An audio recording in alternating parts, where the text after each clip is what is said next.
कृण्वन्तो विश्वमार्यं कृण्वन्तो। अध्याय का सार। यह भारतीय परंपरा रही है कि किसी भी शुभ कार्य के प्रारंभ करने से पहले देवी देवताओं अथवा प्रभु का स्मरण किया जाए ताकि वह कार्य बिना किसी व्यवधान के सफलतापूर्वक संपन्न हो। चाणक्य नीति का प्रमुख उद्देश्य यह जानना है कि कौन सा काम उचित है और कौन सा काम अनुचित है। आचार्य चाणक्य ने प्राचीन भारतीय नीति शास्त्र में बताए गए नियमों के अनुसार ही इसे लिखा है। यह पूर्व अनुभवों का सार है। उनका कहना है कि लोग इसे पढ़कर अपने कर्तव्यों और अकर्तव्यों को भली प्रकार ज्ञान प्राप्त कर सकेंगे। समसामयिक राजनीति के ज्ञान में मनुष्य अपनी बुद्धि का पुट देकर समय के अनुसार अच्छाई और बुराई में भेद कर सकता है। सबसे पहले आचार्य ने संग के महत्व पर प्रकाश डालते हुए यह बताया है कि दुष्ट लोगों के संसर्ग से बुद्धिमान मनुष्य को दुख उठाना पड़ता है। चाणक्य ने मनुष्य के जीवन में धन के महत्व को भी बताया है। उनका कहना है कि व्यक्ति को संकट के समय के लिए धन का संचय करना चाहिए। उस धन से अपने बाल बच्चों तथा स्त्रियों की भी रक्षा करनी चाहिए।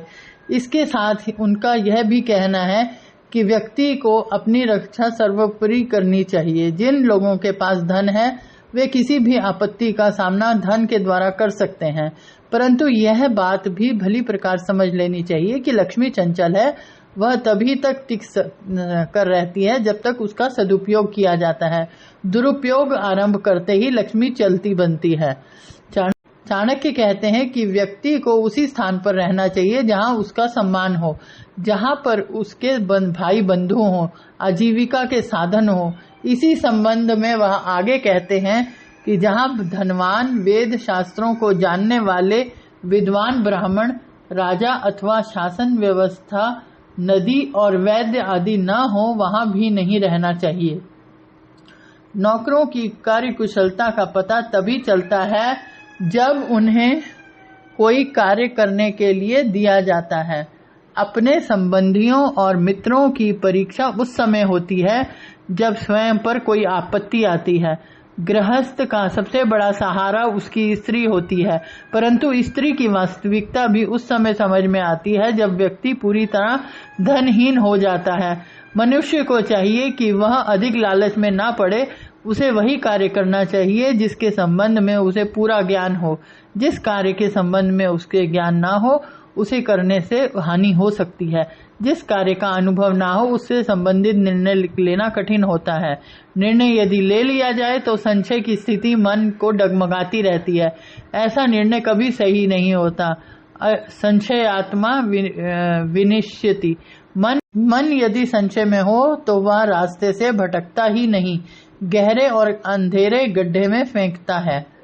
यदि आप ऐसे व्यवसायियों का जीवन देखें जिन्होंने अपने क्षेत्र में ऊंचाइयों को छुआ, तो आप पाएंगे कि उन्होंने अपने काम को समझने के लिए किसी दूसरे अनुभवी व्यक्ति के नीचे काम किया है।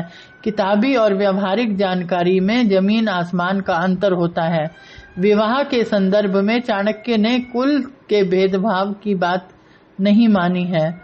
उसका कहना है कि नीच कुल में उत्पन्न कन्या भी यदि अच्छे गुणों से युक्त है तो उससे विवाह करने में कोई हानि नहीं।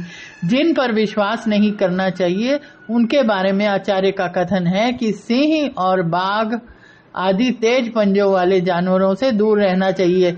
ऐसी नदियों के आसपास भी नहीं रहना चाहिए जिनके किनारे कच्चे हों और जो बरसात आदि के दिनों में लंबे चौड़े मैदान में फैल जाती हों। इसी प्रकार लंबे सींगों वाले सांड आदि पशुओं को से भी अपना बचाव करना चाहिए। जिसके पास कोई हथियार नहीं है उसका भी कभी विश्वास नहीं करना चाहिए।